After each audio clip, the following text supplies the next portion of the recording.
Lesson 11. Future Continuous Tense. Conversation Intro. Hi everybody, I am Teacher Vlad and the Beautiful English Speaking Training System. Today we will watch the dialogue in which Teacher John and his student Nick discuss the plans for the future. In the dialogue, you will encounter with two grammar constructions that you perhaps aren't familiar with. The first one is a grammar constructions will be able to. We use this construction instead of can. The matter is that we cannot use the verb can when we speak about future events. You cannot say I can read the book tomorrow, for example. In this case, we should use the construction will be able to instead of can. I will be able to read the book tomorrow. I think there is nothing difficult here. You have just to remember that we use the grammar construction will be able to instead of can when we speak about future events. In this slide, we can see the examples. I can go to school by feet. I will be able to go to school by feet. Can you finish reading the book today? Will you be able to finish reading the book tomorrow? I can't finish my homework as quickly as you want. I will not be able to finish my homework next week. Another grammar construction that we are going to learn today is the grammar construction to be going to.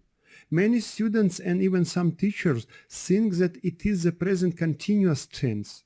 It looks like the present continuous tense, and if we take a sentence I am going to school, we will see that we have this very grammar construction inside of the sentence. Now let's take another sentence. I am going to go to school. Is it the present continuous tense? No, it isn't the present continuous tense, and it has nothing to do with going. In this sentence, you aren't going to school. You just show your intention to go to school. And we use this very grammar construction to be going to show our intention. Let's have a look at the slide and analyze these two sentences. The first sentence describes an event that unfolding at the moment of speech. The boy is going to school and he says, I am going to school. The present continuous tense.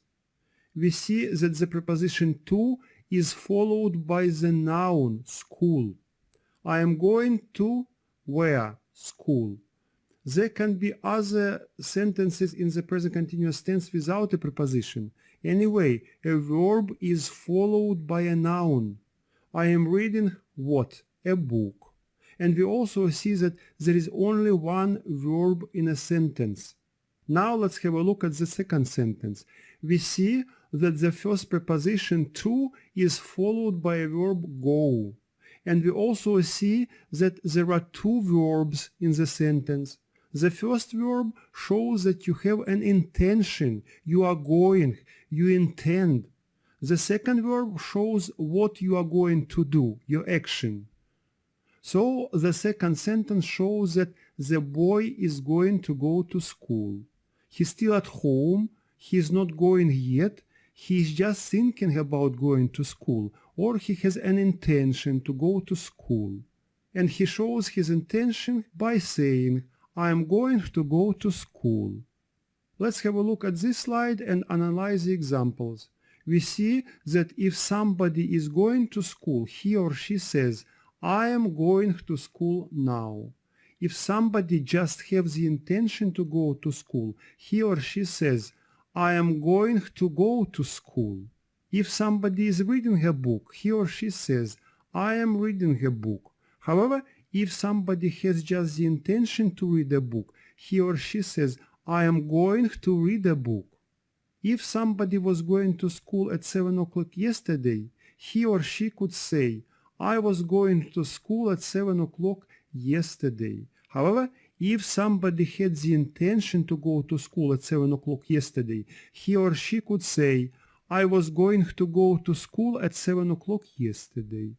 I hope that now you understand the difference between the present continuous tense and the grammar construction to be going to. If so, watch the dialogue and do speaking exercises. If you can't understand what teacher John and his student Nick are talking about, watch the transcript video, write down and learn all the unknown words and try to understand the text. Then watch again and try to understand without the dialogue transcript. Then watch the dialogue and try to repeat everything teacher John and his student Nick say. Enjoy watching the dialogue and do all the speaking exercises. Good luck and all the best. See you in the next lesson.